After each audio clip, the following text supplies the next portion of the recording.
välistä varsin hermostunutta ja epätarkkaa peliä. Tilanteita toki syntyi kumpankin päähän, mutta viimeistely ontui.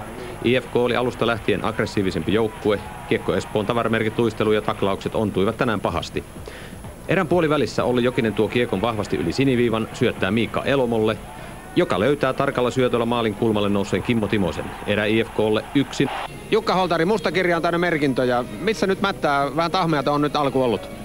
IFK on kieltämättä hallinnut kamppailupeliä tässä alussa ja meidän pitää saada luistelua selvästi enemmän esiin, omaa luistelua. Teiltä on ilmeisesti tuo taklauspeli unohtunut kokonaan, ainakaan kunnon mällejä ei näy. Joo, kyllä me oltiin ihan liikaa vastaanottavana osapuolena. Kun saadaan luistelu, oma vahvuus päälle, eli luistelupeli käyntiin, niin sen jälkeen tullaan oikeaan aikaan taklauksiinkin.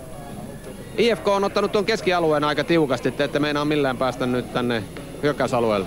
Totta, se kaikki kulminoituu tähän. Nyt pitää saada omia vahvuuksia pintaan, eli töppöstä liikkeelle.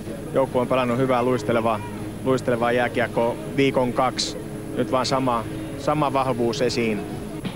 Toisessa erässä Kiekko Espoo lisäsikin luistelua. Tilanteita syntyi Tim Thomasin vartioimalle maalille, mutta onnetar ei ollut tänään espoolaisten mukana.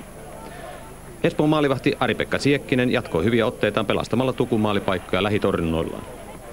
IFK pelaa nyt ylivoimalla. Kimmo Timonen nousee ja laukoo terävästi, Siekkinen torjuu, mutta Markku Hurme iskee palukiekon ilmasta maaliin.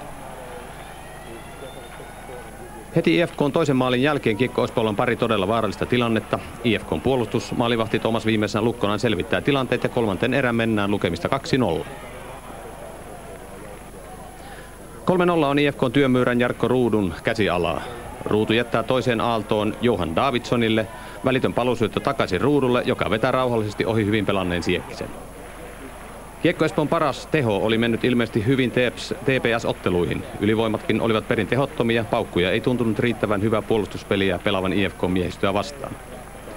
Kokonaisuudessaan IFK:n peli oli tänään vahvempaa kauttaaltaan. Jokainen kenttä pystyy luomaan tilanteita Kiekko Espoon maalille. Ottelu oli harvinaisen siisti, rämäkän pelin takuumerkki IFK pelasi varovaisen siististi. Riskejä ei haluttu ottaa kumminkaan puolin.